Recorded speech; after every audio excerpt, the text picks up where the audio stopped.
ಇನ್ನು ಬೆಳಗಾವಿಯಲ್ಲಿ 6ನೇ ಸುತ್ತಿನಲ್ಲೂ ಕೂಡ ಶೆಟ್ಟರ್ ಅವರು ಮುನ್ನಡೆಯನ್ನ ಕಾಯ್ದುಕೊಂಡಿದ್ದಾರೆ. ಅಲ್ಲೇನು ಡಿಫ್ರೆನ್ಸ್ ಆಗ್ತಾ ಇಲ್ಲ ಬೆಳಗಾವಿಯಲ್ಲಿ. ಮೃಣಾಲ್ ಅಲ್ಲಿ ಸ್ಪರ್ಧೆಯನ್ನ ಕೊಟ್ಟಿರುವಂತಹದ್ದು ಇವರಿಗೆ. ಜಗದೀಶ್ ಶೆಟ್ಟರ್ ಅವರು ಆಗ್ಲಿಂದಲೂ ಆರಂಭಿಕ ಹಂತದಿಂದಲೂ ಕೂಡ ಮುನ್ನಡೆಯನ್ನ ಸಾಧಿಸ್ಕೊಂಡು ಬಂದಿದ್ದಾರೆ. ಅದು ಬಂದೀಗ 71,857 ಮತಗಳ ಮುನ್ನಡೆಯನ್ನ ಅವರು ಪಡ್ಕೊಂಡಿರೋದು. ಸೊ ಇದು 6ನೇ ಸುತ್ತಿನಲ್ಲಿ ಅವರಿಗೆ ಸಿಗ್ತಾ ಇರುವಂತಹ lead 71,857. Shettar, if he can hold on to this lead, he is doing better than Mangala Angadi. ಹೌದು, ಅವಾಗ ತುಂಬಾ ಕಡಿಮೆ ಮಾರ್ಜಿನ್ ಅಲ್ಲಿ 5,000 6,000 ಮಾರ್ಜಿನ್ ಬೆಟರ್ ದನ್ ಮಂಗಳ ಅಂಗಡಿ ಅವಾಗ ಅಲ್ವಾ.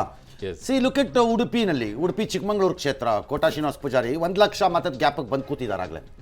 ಈಗ ಅದನ್ನ ರಿಕವರ್ ಅಂದ್ರೆ ಕರ್ನಾಟಕದಲ್ಲಿ ನನ್ಗೆ ಕಾಣಿಸ್ತಾನೆ ಇಲ್ಲ ಬಹಳ ದೊಡ್ಡ ಏರುಪೇರುಗಳ ವ್ಯತ್ಯಾಸ. ಏನೋ ಆರಂಭದಲ್ಲಿ ಬರ್ತಾ ಇದೆ ಕೆಲವು ಕಡೆ, ಲೈಕ್ ರಾಯಚೂರಲ್ಲೇನೋ ಏರ್ಪೇರ್ ಆಗ್ತಾ ಇದೆ ಅಂತಾನೋ, ಇದರಲ್ಲಿ ಕಲಬುರಗಿ ಮೇಲೆ ಕೆಳಗೆ ಆಗ್ತಿದೆ ಅಂತಾನೋ ಈ ತರ.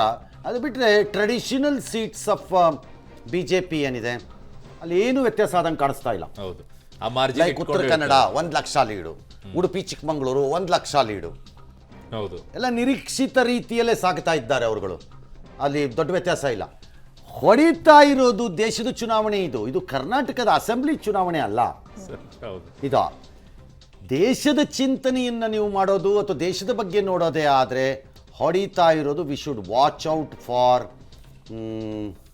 ಉತ್ತರ ಪ್ರದೇಶ್. ಅದು ತುಂಬಾ ವ್ಯತ್ಯಾಸಗಳು ಕಾಣಿಸ್ಕೊಳ್ಳೋಕೆ ಶುರುವಾಗಿದೆ ಸರ್. ಅವಾಗಲೇ INDIA ಕೂಟ ಅಲ್ಲಿ 41ಕ್ಕೆ ಹೋಗಿತ್ತು, ಬಟ್ ಈಗ ಬಿಜೆಪಿ 42ಕ್ಕೆ ಕಾಣಿಸ್ಕೊಳ್ತಾ ಇದೆ, ಅವ್ರು 37ಕ್ಕೆ ಹೋಗ್ತಾ ಇದ್ದಾರೆ. ಅಂದ್ರೆ ವೆರಿ ಕ್ಲೋಸ್ ಫೈಟ್ ಕಾಣಿಸ್ತಾ ಇದೆ. ಅನ್ಲೆಸ್ ಬಿಜೆಪಿ ಕ್ರಾಸಸ್ 60 ಮಾರ್ಕ್ ಇನ್ UP, ನನ್ನ ಪ್ರಕಾರದಲ್ಲಿ ದರ್ ಇಸ್ ಅ ಟ್ರಮೆಂಡಸ್ ಸಮಸ್ಯೆ ಆಗತ್ತೆ ಅವರಿಗೆ ಫೈನಲ್ ಆಗಿ ಬರ್ತಿದ್ದಾಗ.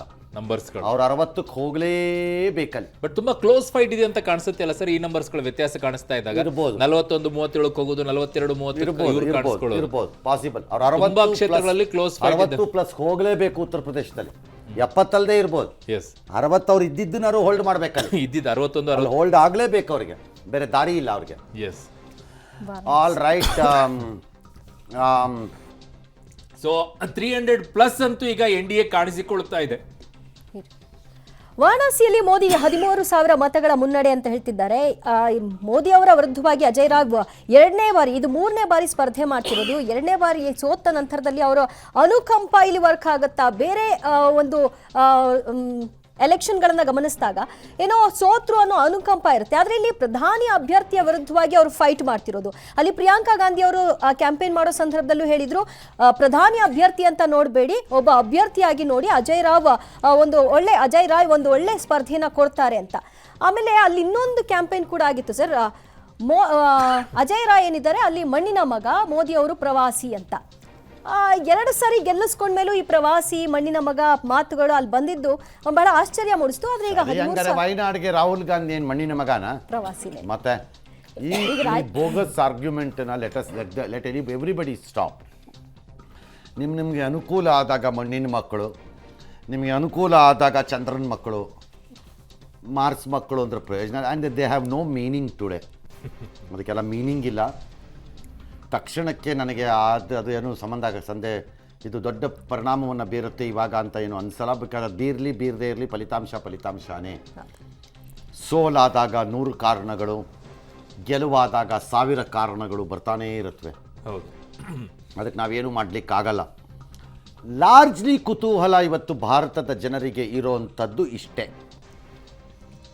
NDA ನೇತೃತ್ವದ ಸರ್ಕಾರ ಆಗತ್ತಾ ಆಗಲ್ವಾ? Question number 1. ಕ್ವಶನ್ ನಂಬರ್ 2, ಒಂದು ವೇಳೆ ಆದರೆ 300+ ಆಗತ್ತಾ ಇಲ್ವಾ? That's all is the question number 2. ಈ ಬಾರಿ 400 ಪಾರ್ ಅಂತೂ ಲೆಕ್ಕಕ್ಕಂತೂ ಇಲ್ವೇ ಇಲ್ಲ. ಅಲ್ಲ, ಅದು ಇಲ್ವೇ ಇಲ್ಲ. ಈಗಿನ ವಿಚಾರ, ಈಗಿರೋ ಕ್ವಶನ್ ಇವ್ರು ಸರ್ಕಾರ ಮಾಡ್ತಾರಾ ಮಾಡಲ್ವಾ? ಮಾಡೋದಾದ್ರೆ 300+ ಇರ್ತಾರಾ ಇರಲ್ವಾ? 400 200 ಎಲ್ಲ ಅಲ್ಲ, 300 ದಾಟೋದೇ ಕಷ್ಟ ಆಗೋ ಪರಿಸ್ಥಿತಿ. ಅಲ್ಲ, ಇರ್ತಾರಾ ಇರಲ್ವಾ ಅಷ್ಟೇ ಇರೋದು ಕ್ವಶನ್. ಇಲ್ಲಿ ಬೇರೆ ಏನು ಕ್ವಶನ್ ಇಲ್ಲ. ಇವತ್ತು ಭಾರತದವರಿಗೆ ಕುತೂಹಲ ಈಗ ಇರೋವಂಥದ್ದು ಅದೊಂದೇ. ಇದರಲ್ಲಿ ಆಮೇಲೆ ಚರ್ಚೆನಲ್ಲಿ ಉತ್ತರ ಪ್ರದೇಶದಲ್ಲಿ 26 ಕಳ್ಕೊಂಡ್ರು, 36 ಕಳ್ಕೊಂಡ್ರು, 16 ಕಳ್ಕೊಂಡ್ರು, 76 ಕಳ್ಕೊಂಡ್ರು, ಯಾಕೆ ಕಳ್ಕೊಂಡ್ರು, ಇವೆಲ್ಲ ಆಮೇಲಿನ ಚರ್ಚೆ ಮತ್ತು ವ್ಯಾಖ್ಯಾನ ವಿಶ್ಲೇಷಣೆ. ಅದು ವಿಶ್ಲೇಷಣೆಗೆ ಬಂದೇ ಬರುತ್ತೆ ಅವಾಗ. The moment they can form the government, half the issue is gone. The moment if they cross another 300 cross ಆಗಿಬಿಟ್ಟಿದ್ರೆ ಆಗ ಅದರ್ ಇಶ್ಯೂ ಇಸ್ ಗಾನ್. ಆಮೇಲಿಂದೆಲ್ಲ ಚರ್ಚೆ, ಮೋದಿಯವ್ರದ್ದು ಪ್ರಭಾವ ಕಡಿಮೆ ಆಗಿಬಿಟ್ಟಿದೆ, ಮೋದಿಯವ್ರದ್ದು ಇದಿಲ್ಲ, ಇದೆಲ್ಲ ಆಮೇಲಿನ ವ್ಯಾಖ್ಯಾನಗಳು, Subject wise ಚರ್ಚೆಗಳು, ಬಂದೇ ಡ್ಯಾಶ್ ಬರುತ್ತೆ. ಡ್ಯಾಶ್ ಮುಂದಕ್ಕದು